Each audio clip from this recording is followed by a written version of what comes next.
اعوذ باللہ من الشیطان الرجیم بسم اللہ الرحمن الرحیم سورہ الاحزاب 33ویں سورہ 22واں پارہ آیت نمبر 41 چھٹے رکوع کا آغاز ہے۔ سورہ الاحزاب آیت 41 چھٹا رکوع شروع ہے۔ یا ایھا الذین آمنوا 22واں پارہ 33ویں سورہ الاحزاب چھٹا رکوع ہے، آیت نمبر 41۔ الشيطان الرجيم بسم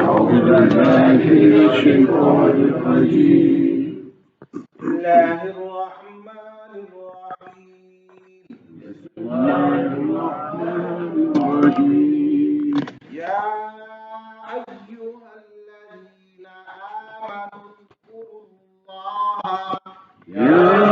أيها الذين آمنوا اذكروا الله ذكرا كثيرا وسبحوه بكرة وأصيلا هو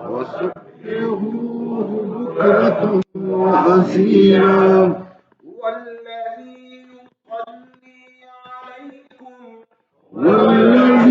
يصلي عليكم وملائكته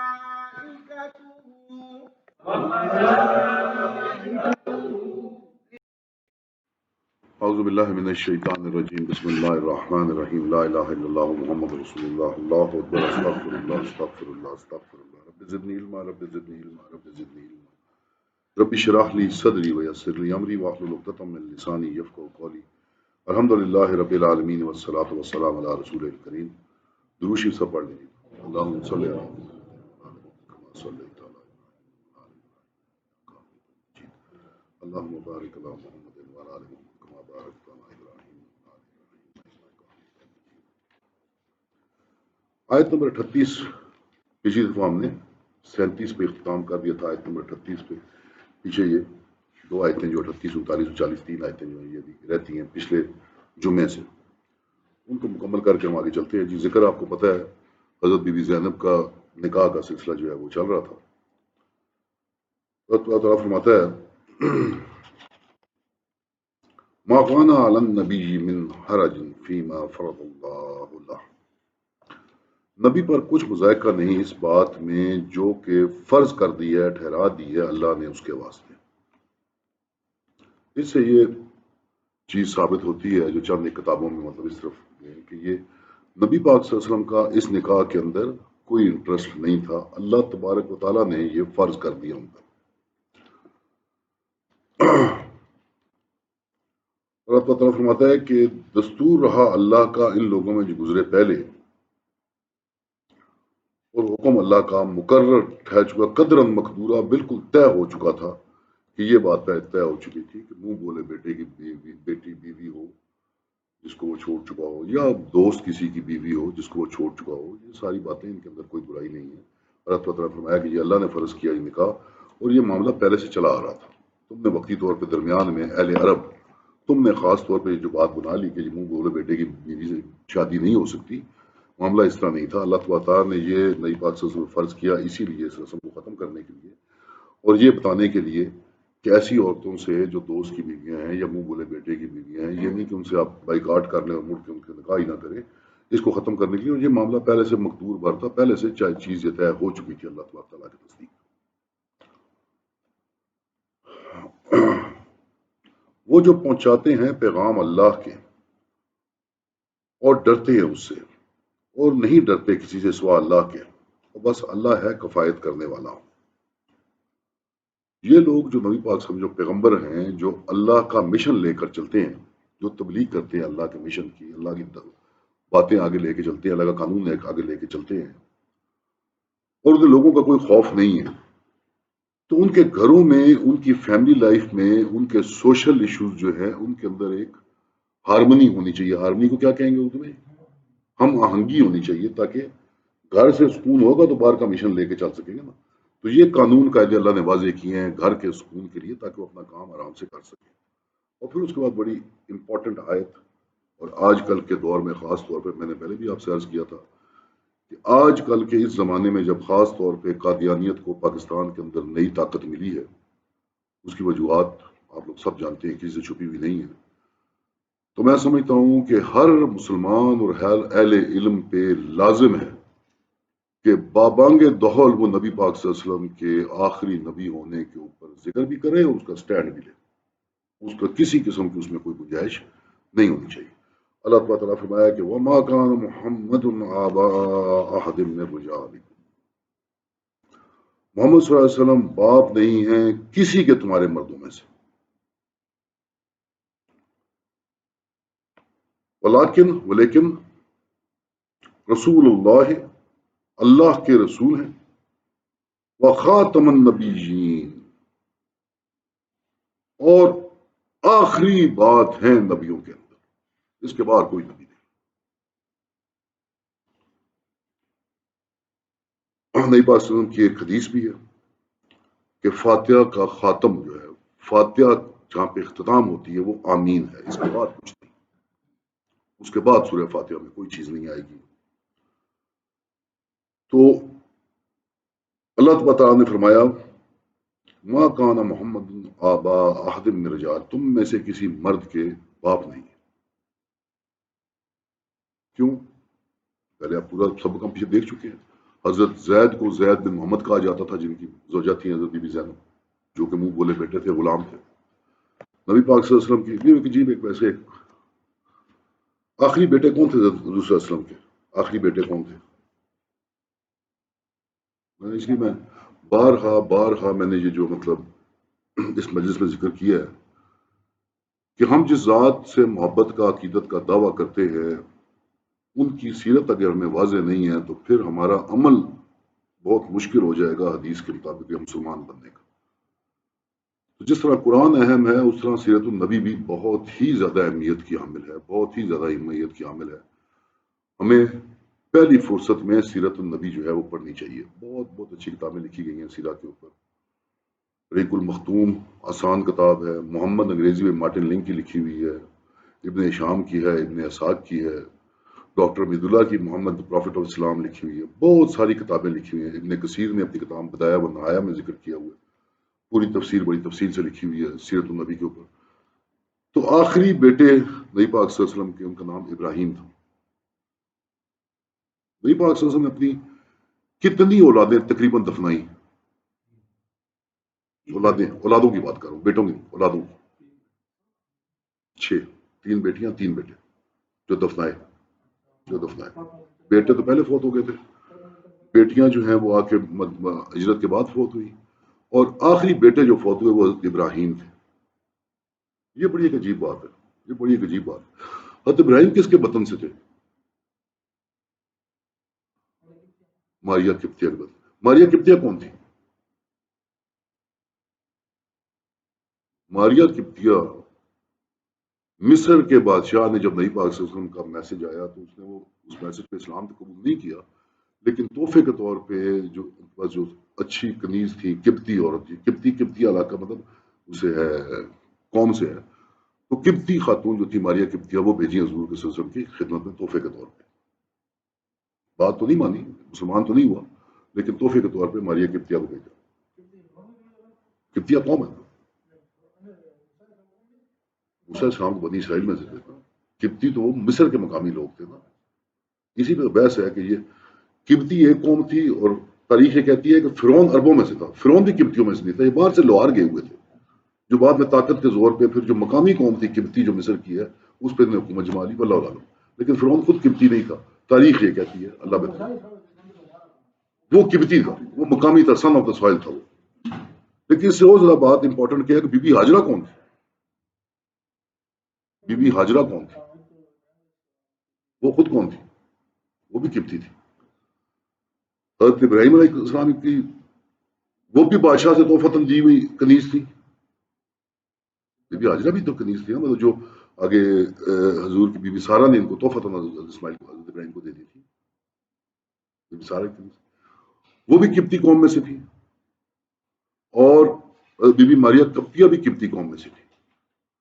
تو جب ان سے بیٹا ہوا تو نبی پاک صلی اللہ علیہ وسلم نے بہت خوشی، ان کا نام ابراہیم رکھا. وہ یہ پوری مناسبت آپ دیکھیے، پوری مناسبت حضور صلی اللہ علیہ وسلم کا نام ابراہیم رکھا اور بہت تکلیف دہ ہے جب آپ پڑھیں گے تو ان کی وفات حضور کی جھولی میں ہوئی اور 18 ماہ کے ہوئے تھے اس وقت یہ، اس وقت ان کی وفات حضور کی جھولی میں ہوئی اور حضور صلی اللہ علیہ وسلم بہت آنسو نکلے،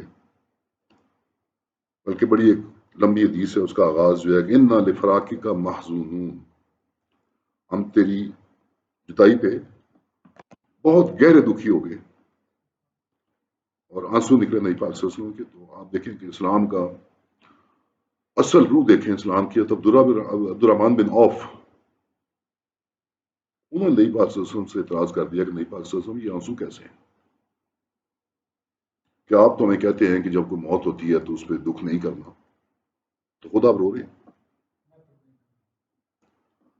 تو نبی پاک صلی اللہ علیہ وسلم فرمایا کہ تم میری بات غلط سمجھ رہے ہو، یہ تو فطرت ہے انسان کی، دکھ ہونا، تکلیف ہونا، اس میں آنسو بہ جانا۔ میں جو تم کو منع کرتا ہوں وہ بیان کرنا اور کپڑے پھاڑنا اور ان چیزوں سے منع کرتا ہوں، کہ یہ جو رواج ہے ان چیزوں سے منع کرتا ہوں، باقی یہ دکھ ایک فطری چیز ہے۔ تو ابراہیم، تو یہ ابراہیم کی آخری، حضور صلی اللہ علیہ وسلم کی آخری نرینا رواج جو ہے وہ ابراہیم ہے۔ باقی دونوں بیٹوں کا کیا نام تھا؟ طاہر اور طیب۔ طاہر، ہاں قاسم اور طیب، قاسم اور طیب، جس میں وہی یاد پڑ رہا ہے اللہ۔ تو فرمایا کہ تم میں سے کسی کے باپ نہیں ہے ایک، ولیکن رسول اللہ، لیکن یہ کہ اللہ کے رسول ہیں، رسول اور نبی کی ہم بات پہلے کر چکے ہیں کہ اللہ کی رسالت لینے والے، لے کے آنے والے ہیں، اللہ کا پیغام لے کے آنے والے ہیں۔ وہ خاتم النبیین، خاتم النبیین کا یہاں پہ خاص طور پہ ذکر کس لیے ہے کہ یہ جو مشکل فیصلے اور مشکل چیزیں تم دیکھ رہے ہو نبی پاک صلی اللہ علیہ وسلم کے گھریلو معاملات اور یہ سوشل ایشوز کے اوپر، اس کے بعد تو کوئی سکھانے والا نہیں آئے گا۔ ورنہ ایک ہم ویسے مفروضے پہ بات کرتے ہیں کہ جہاں مدینہ کے اندر اتنے سارے اور پرابلمس تھے، یہ چند ایک پرابلم کو چھوڑا جا سکتا تھا کہ یار آگے اتنے مسائل ہیں تو کوئی اور سکھانے والا نہیں، بات سمجھ رہا ہے کہ اس کے بعد کوئی اللہ تعالیٰ نے فرمایا کہ اس کے بعد اور کوئی سکھانے والا نہیں ہے، کہ خاتم النبیین ہے، نبیوں کی مہر ہے، آخری نبی ہے یہ۔ تو ہم نے جتنے مشکل سوشل فیملیل، یہ جتنے مشکل فیصلے ہیں یہ سارے اس کی ذات میں پورے کرنے ہیں، اس کے علاوہ پھر کوئی سکھانے والا نہیں آئے گا۔ تو یہ چیز کوئی اور رول ماڈل، کوئی اور پیغمبر آنے والا نہیں ہے، اور جو بھی جس کیفیت میں بھی نبی پاک صلی اللہ علیہ وسلم کو آخری نبی نہیں مانتا اور سمجھتا ہے کہ نبوت کا سلسلہ اس کے بعد چل رہا ہے، اس کا مسلمانوں سے کوئی تعلق نہیں۔ باقی وہ اپنے آپ کیا کہنا چاہے کیا نہ کہنا چاہے، اس کی اپنی مرضی ہے۔ مسلمانوں کو اس بات میں کوئی شبہ نہیں ہے کہ نبی پاک صلی اللہ علیہ وسلم اللہ کے آخری نبی، آخری رسول ہیں، اور قیامت تک اس کے بعد کوئی رسول، کوئی نبی نہیں آنا، قطعی طور پر۔ بلکہ واللہ عالم لمبی باتیں، عقیدے کی باتیں ہم اس میں کہ عیسیٰ علیہ السلام بھی جب دوبارہ تشریف لے کر آئیں گے تو بطور نبی نہیں آئیں گے، بطور نبی پاک صلی اللہ علیہ وسلم کے امتی کے تشریف لے کر آئیں گے۔ ہمیں بڑا واضح ہے، اس پہ ہمیں کوئی کسی قسم کا نہ شک ہے نہ ابہام ہے، نہ ہم اس پہ کہیں پہ معذرت خانہ کسی بھی حوالے سے ہیں۔ ہماری اللہ کی اطاعت اور نبی کے صلی اللہ علیہ وسلم کے ساتھ محبت اور عقیدت اس بات کو ڈیمانڈ کرتی ہے کہ ہم اعلان اللہ اور اللہ کے رسول کے دشمنوں کو اپنا دشمن سمجھیں، چاہے وہ جو مرضی بھیس بدل کر آئے، جس مرضی طریقے سے ہمارے سامنے آئے۔ نبی پاک صلی اللہ علیہ وسلم کے صحابات، کوئی نبی، کوئی پیغمبر نہیں۔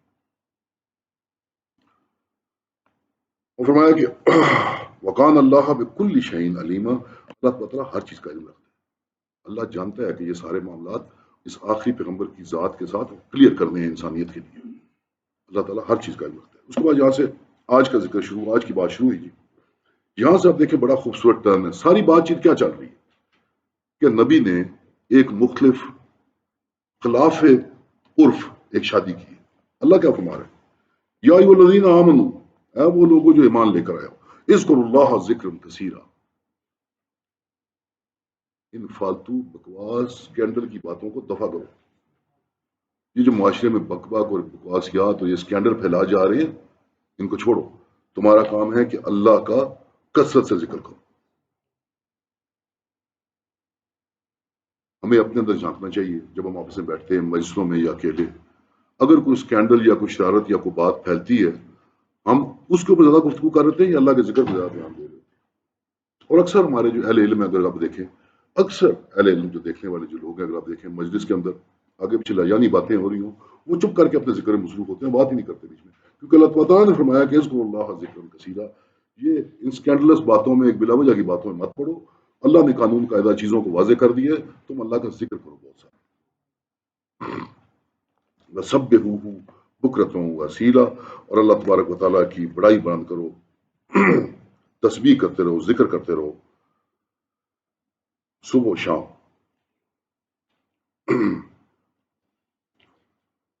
اور یہ آپ دیکھیں، والذی، وہی ہے، یصلی علیکم، دیکھتا ہوں کہتے ہیں صلی اللہ صلی، رحمت بھیجتا ہے، علیکم، تم پر، وہ ملائکتہ، اور اس کے فرشتے، لیخرجکم، تاکہ تم کو نکالے، من الظلمات الی النور، اندھیروں سے روشنی کی طرف، وکان بالمؤمنین رحیما، اور وہ ہمیشہ سے مومنوں کے اوپر بڑا رحم کرنے والا ہے۔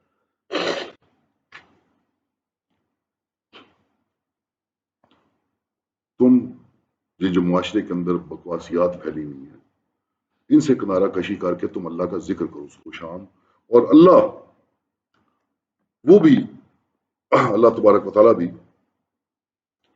تم پر سلامتی بھیجتا ہے، رحمت بھیجتا ہے، اور اس کے فرشتے بھی، کہ نکالے تم کو اندھیروں سے اجالے میں، اندھیروں سے اجالے میں، اندھیرے، ہر گمراہی، ہر بے علمی، فزیکل اندھیرا بھی اور علمی اندھیرے بھی، تاکہ تمہیں روشنی کی طرف، ہدایت کی طرف اللہ تعالیٰ لے کر آئے۔ تحیتہم یوم یلقونہ سلام، تحیہ، ویسے تو ہم اس کو کہتے ہیں جی، دیکھتے ہیں دعا ان کی، اصل میں تحیہ جو ہے وہ آپ، جس طرح ہمارے آپ کہتے ہیں نا کہ شاید پنجابی میں زیادہ سمجھانا آسان ہو جائے، میں پشتو تو رہے، ہم یہ کہتے ہیں حیاتی ہو گئی، زندگی ہو گئی، یہ ہے تحیہ، کل حیاتی دوئی، یہ تحیہ۔ اب مجھے یہ بتائیں آپ کہ سلام کے پروٹوکالز کیا ہیں؟ ایک بزرگ اور ایک بچہ سلام کس نے کس کو پہلے کرنا ہے؟ پہل کس نے کرنی کوشش کرنی ہے؟ بچے نے۔ ایک مجلس بیٹھی ہے، ایک آدمی اکیلا ہے، کس نے کس کو کرنا ہے؟ جو آئے گا وہ کرے، یعنی کہ جو پوزیشن آف لوور پوزیشن پہ کھڑا ہوا ہے معاشرے کے اندر، اس نے سلام کرنا ہے پہلے، جو مطلب ایک جی جی آپ کہہ رہے ہیں اوپر والے رائٹس میں آپ کس کا پہلے ہے؟ سڑک کے اوپر کس کا؟ تو کوٹ بڑا کیڑا ہے، جس کا حق زیادہ ہے وہ زیادہ پوزیشن میں کریٹ کرنا نا، تو سواری والا تو کمزور پوزیشن میں نا اس کے مقابلے میں۔ کہنے کا مقصد یہ ہے کہ رواجن جو اسلام ہے وہ لیسر پوزیشن سے ہائر پوزیشن پہ کیا جاتا ہے، جو بھی مطلب لیسر پوزیشن پہ ہے یا جو دوسرے جس کا ادب جس کا زیادہ ہے اس کو سلام کیا تھا، ادب کہہ لیا۔ اللہ تعالیٰ کیا فرماتا ہے قیامت پر ایک دن کیا ہوگا؟ سورہ یاسین میں اللہ کیا فرما رہا ہے؟ سلام قول من رب الرحیم، اللہ کرے گا سلام مسلمانوں کو، کچھ یہ نہیں ہے کہ نعوذ باللہ کے کھڑا کو مطلب اسٹیٹس بن جائے گا۔ مسلمان کی اہمیت اللہ کے نزدیک اتنی ہے۔ خانہ کعبہ کو دیکھتے ہوئے نبی پاک صلی اللہ علیہ وسلم نے کیا فرمایا؟ کعبہ تیری عظمت کی تو دنیا قائل ہے، لیکن میں یہ گواہی دیتا ہوں کہ مسلمان کا مال اور جان تیری اس عظمت سے زیادہ ہے۔ مسلمان کی یہ پروٹوکال ہے، اگر مسلمان مومن ہو، ایمان پہ قائم ہو، اللہ تعالیٰ نے فرمایا کہ اللہ اس کے لیے کرتا ہے۔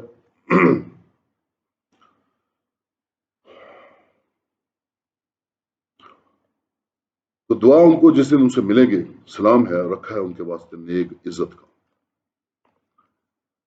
اور اے نبی پاک صلی اللہ علیہ وسلم نے ہم کو بھیجا ہے بتانے والا اور خوشی سنانے والا، شاہد و مبشر و نذیر، ایک تو آپ گواہ کہ آپ کے ساتھ، آپ کی اس کتاب کے ساتھ آپ کی امت نے کیا کیا، ایک تو آپ گواہ ہیں، پھر آپ خوشخبری دینے والے ہیں، اور پھر آپ خبردار کرنے والے ہیں۔ اگر تو گواہی حق میں ہوگی تو خوشخبری ہے، اور اگر گواہی خلاف ہوگی تو ڈرانے والے اور بلانے والے اللہ کی طرف اس کے حکم سے، اور چراغ چمکتا ہوا، روشنی دیتا ہوا جو اندھیروں سے اجالے کی طرف لے کے جاتا ہے، اور مثال جو ہے وہ دی چاند کی طرح۔ اور خوشی سنا دے، خوشخبری سنا دے ایمان والوں کو کہ ان کو ہے اللہ کی طرف سے بڑی بزرگی، کہ اللہ کی طرف سے بشر المؤمنین بأن لہم من اللہ فضلا کبیرا، بہت بڑا فضل ہے ان کے واسطے۔ تو اس کے اندر، ان آیات کے اندر اگر ہم دیکھیں تو یہ جو اللہ نے فضل کی خوشخبری دی ہے، اس کا چھوٹا ترین نسخہ کیا سامنے آتا ہے؟ سبحوہ بکرۃ واسیلا، اللہ کی تسبیح بیان کرو۔ پھر بتایا کہ وہ جو تم پہ سلام بھیجتا ہے، یا ایھا النبی انا ارسلناک شاہدا ومبشرا ونذیرا وداعیا الی اللہ باذنہ۔ پھر اس کے بعد نبی پاک صلی اللہ علیہ وسلم کی بڑائی بیان کرو، اور پھر اللہ نے کہا کہ خوشخبری دے دیں ان کو فضل کی، بہت بڑا۔ اس کا آپ یہ سمجھ لیں کہ اتنا بڑا بونس جو ہے وہ درود ابراہیمی کے اندر چھپا ہوا۔ یا جب آپ کہتے ہیں الحمدللہ رب العالمین والصلاۃ والسلام علی رسول الکریم، یہ سمجھ لیں کہ اس کی پریسی ہے اس کی اللہ کی بڑائی، نبی پاک صلی اللہ علیہ وسلم پہ درود بھیجنا، اور فرمایا کہ پھر ان کو آپ دے دیں کہ ان کو اللہ کا فضل ملے گا، جو کہ اصل میں فضل کا مطلب یہ ہے کہ ان کے محنتانے سے کہیں زیادہ اجر نہیں ہے، ان کے محنتانے سے جو محنت کی ہے، جو کام کیا ہے، اس سے کہیں زیادہ جزا یا اجر نہیں فرمایا، اللہ نے فرمایا کہ فضل ملے گا اس کو۔ اور کہا نہ مان منکروں کا اور دغابازوں کا، اور چھوڑ دے ان کا ستانا، اور بھروسہ کر اللہ پر، اور اللہ بس ہے کام بنانے والا۔ آپ ان کی پرواہ مت کریں، یہ جو سمجھتے ہیں کہ یہ آپ کو کوئی نقصان پہنچا رہے ہیں، یہ زیادہ دینے والے، حقیقت میں آپ کو کوئی نقصان نہیں دے سکتے۔ اور جب تم نکاح کرو مسلمان عورتوں کو، پھر ان کو چھوڑ دو پہلے اس سے کہ ہاتھ لگاؤ ان کو، تو ان پر حق نہیں تمہارا عدت سے بٹھانا، کہ جو آپ کو پتا ہے طلاق کے بعد جو عدت 3 مہینے کی جو بیٹھتی ہے، اگر آپ نے عورت کو چھوا ہی نہیں ہے تو کہا کہ عدت بٹھانا کوئی جائز نہیں ہے، کہ گنتی پوری کرواؤ، سو ان کو دو کچھ فائدہ اور رخصت کرو بڑے طریقے سے۔ تو اس کو کوئی معاشرے کے اندر ڈرامہ نہ بنا لو، ان کو بڑے اچھے طریقے سے جو ہے کچھ دے کے رخصت کرو، کم از کم آپ ان کو معاف کر، مطلب کم از کم ان کا مہر دے دیں، یا جو تحفہ آپ نے ان کو دیا ہوا ہے وہ ان کو دے کے اچھے طریقے سے رخصت کریں۔ اس کے بعد مطلب نہایت ہی باعزت طریقے سے ان کو رخصت کرنا چاہیے، بجائے اس کے کہ جو ہمارے طلاق کے جو ماحول بن جاتے ہیں وہ اس طرح نہیں۔ جو آپ کرنا چاہتے ہیں تو اس کو بڑے اچھے طریقے سے آپ رخصت کریں۔ اس کے بعد یہ جو آیات ہیں یہ مخصوص نبی پاک صلی اللہ علیہ وسلم کے لیے، خاص طور پہ نبی پاک صلی اللہ علیہ وسلم کے لیے، یہ مطلب امت کے لیے یہ نہیں ہے کہ نبی پاک صلی اللہ علیہ وسلم فرمایا۔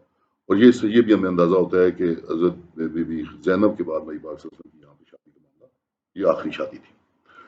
اے نبی صلی اللہ علیہ وسلم، ہم نے اعلان رکھی تجھ کو تیری عورتیں جن کو مہر تو دے چکا۔ اب یہ دیکھ لیں کہ مہر جو ہے یہ نبیوں پر بھی اسی طرح فرض ہے، یہ عورت کا وہ حق ہے جو کہ اللہ تعالیٰ نے اس کا ہر شکل میں رکھا دے چکا۔ اور جو مال ہو تیرے ہاتھ کے، یعنی کہ جو چیزیں جو ہاتھ لگاوے تجھ کو اللہ افا، یہ فے سے جو اللہ کی خالص اللہ کی رحمت سے جو ہے وہ جنگی قیدی جو مطلب تیرے چچا کی بیٹیاں اور پھپھی کی بیٹیاں اور تیرے ماموں کی بیٹیاں اور خلاؤں کی بیٹیاں جنہوں نے وطن چھوڑا تیرے ساتھ، اور جو عورت و مسلمان اگر بخشے اپنے جان نبی کو، اگر نبی چاہے کہ اس کے نکاح میں لے، میری تجھ کو سب مسلمانوں کو ہم کو معلوم ہے جو ٹھہرا دیا ہم نے ان پر ان کی عورتوں میں، مسلمانوں کے جو احکامات ہیں وہ آ چکے ہیں، نئی پاک سے آپ کی، ان کے ہاتھ کے مال ہیں، تا نہ رہے تجھ پر تنگی، اور ہے اللہ بخشنے والا مہربان۔ پیچھے رکھ دے تو جس کو چاہے ان میں، اور جگہ دے اپنے پاس جس کو چاہے، اور جس کو جی چاہے تیرا ان میں سے جو کنارہ کر دی تھی تو نے، تو کچھ گناہ نہیں تجھ پر کہ اس میں لگتا ہے کہ ٹھنڈی رہیں تیری آنکھیں، ٹھنڈی رہیں ان کی آنکھیں، اور غم نہ کھاویں، اور راضی رہیں اس پر جو تو نے دیا ساریاں، اور اللہ جانتا ہے جو تمہارے دلوں میں ہے، اور ہے اللہ سب سے جانتا تحمل والا۔ کہ نہیں پاک سے مجھے آسانی دے دی کہ یہ جو عورتیں جو آپ کی بیوی ہیں، ان میں آپ جس طرح مرضی، جس طرح بھی آپ پہ لازم نہیں ہے کہ آپ پہ لازم نہیں ہے کہ انصاف کریں۔ ہم پہ لازم ہے کہ نہیں ہے؟ ہم پہ لازم ہے۔ ہم اگر کرتے ہیں تو طبعی چیزوں کے علاوہ جو اختیاری چیزیں ان پہ ہم نے انصاف کرنا ہے، دن باقاعدہ بانٹتے ہیں، خرچہ باقاعدہ دینا ہے اگر زیادہ۔ نبی پاک صلی اللہ علیہ وسلم پہ لازم نہیں ہے انصاف کرنا۔ نبی پاک صلی اللہ علیہ وسلم انصاف کرتے تھے کہ نہیں کرتے تھے؟ حالانکہ اللہ تبارک تعالیٰ کی طرف سے آسانی تھی کہ آپ بے شک انصاف نہ کریں۔ اور پھر یہ کہ کوئی ایک بندہ طبیعت میں ایک بندہ پسند زیادہ ہے، یہ تو طبیعی چیز ہے نا، ایک بندہ آپ کو اچھا نہیں لگتا، ایک بندہ پسند ہے، یہ طبیعی چیز ہے۔ اختیاری چیز یہ ہے کہ آپ کی دو بیویوں میں سے ایک زیادہ اچھی لگتی ہے، ایک کم اچھی لگتی ہے، مثال یہ طبیعت کی چیز ہے، اس پہ کوئی پابندی نہیں ہے، طبیعی چیز پہ کوئی۔ اخراجات آپ ایک کو 3,000 دے رہے ہیں تو دوسرے کو 3,000 دیں گے، آپ ایک کے پاس 2 راتیں رہ رہے ہیں تو دوسرے کے پاس۔ اختیاری چیزیں جو ہیں ان پہ آپ نے انصاف کرنا ہے، طبیعی چیزیں، طبیعت پہ تو آپ کا اپنا بھی اختیار نہیں ہے، تو اس کے اوپر کوئی جو ہے وہ پابندی شریعت نہیں ہے۔ واللہ اعلم۔ حلال نہیں تجھ کو عورتیں اس پیچھے، اور نہ یہ کہ ان کے بدلے اور کر لے عورتیں، اگرچہ خوش لگے تجھ کو ان کی صورت، مگر جو مال ہو تیرے ہاتھ کا، اور ہے اللہ ہر چیز پر قادر۔ اب اس پر اللہ تعالیٰ نے فرمایا کہ اس کے بعد نہیں۔ تو یہاں پہ پھر وہی بات جو ایک مضمون میں نے آپ کو بتایا تھا کہ چل رہا تھا، اللہ تعالیٰ نے فرمایا کہ اگرچہ خوش لگے تجھ کو، اگرچہ نئی بات سے عورتوں پہ آ کے نظر آتے تھے، اگر نگاہ پڑ جائے نئی بات سے فوراً ڈالو، لیکن طبعی طور پہ یہ جو اٹریکشن ہے اس کو کوئی بھی امیون نہیں ہے، پیغمبر سمیت کوئی بھی امیون نہیں۔ آپ جتنا مرضی اس کا انکار کر لیں، لیکن یہ حقیقت ہے۔ تو یہی سب لائن چلتی ہے، اس کے اندر ایک حدیث بھی ہے، بچے بیٹھے ہیں، کنفیوز ہونے کا بھی معاملہ ہے، تو میں اس کو ذکر نہیں کروں گا۔ نئی بات سے جہاں فرمایا کہ مجھے 2 چیزیں تمہاری دنیا کی جو ہے بہت پسند ہے، اس کا بڑا ایک گہرا مطلب اور گہری بات ہے۔ بہرحال جی مرغوب جو لفظ، جو بھی لفظ ہے، تو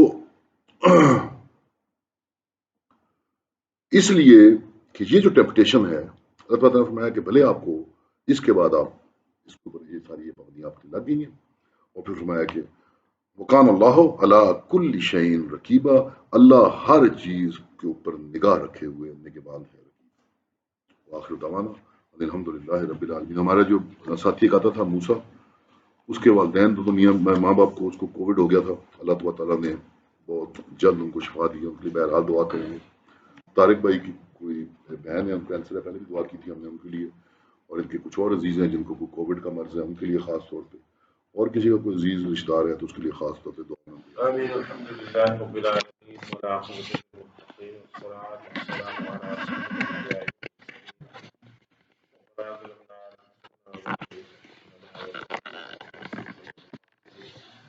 ولا لا تزغ قلوبنا بعد إذ هديتنا وهب لنا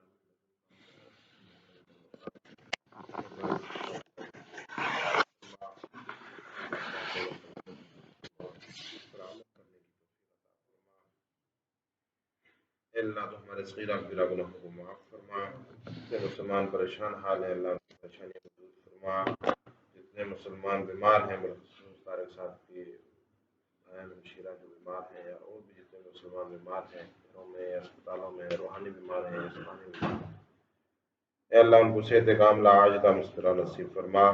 جتنے مسلمان وفات پا گئے ہیں، ہمارے دوست عزیر صاحب کا بچہ فوت ہو گیا ہے، اللہ زندگی گزارتے ہوئے جو غلطیاں گزر ہیں درگزر فرما، اے اللہ اسی بخشش و مغفرت فرما، اے اللہ الحکیم کو صبر جمیل عطا فرما۔ اور بھی جتنے مسلمان وفات پا گئے، طارق صاحب کا بھانجا بھی فوت ہوا ہے، اللہ ان کو الحکیم کو صبر جمیل عطا فرما۔ اور بھی جتنے مسلمان وفات پا گئے ہیں، اللہ ان کے صغائر کبائر کو معاف فرما، قبر کی منازل کو آسان فرما، جنت الفردوس میں اعلیٰ مقام عطا فرما۔ اے اللہ اس کورونا کی مرض میں جو مبتلا ہیں، اللہ انہیں صحت کاملہ عاجلہ عطا فرما۔ اللہ اور جتنے مسلمان ہیں اللہ ان کو اس سے محفوظ فرما۔ اللہ جن لوگوں نے دعاؤں کے لیے کہا یا چاہا ہے، اللہ ان کی دلی مرادوں کو پورا فرما، مشکلات کو حل فرما، آسانیاں پیدا فرما۔ اللہ تو ہمیں موت کی تیاری کرنے کی توفیق عطا فرما۔ ہمارا آخری وقت تو تمہاری زبانوں پر جاری فرما، لا الہ الا اللہ محمد رسول اللہ صلی اللہ تعالی علی رسول محمد وعلی آلہ وصحبہ اجمعین۔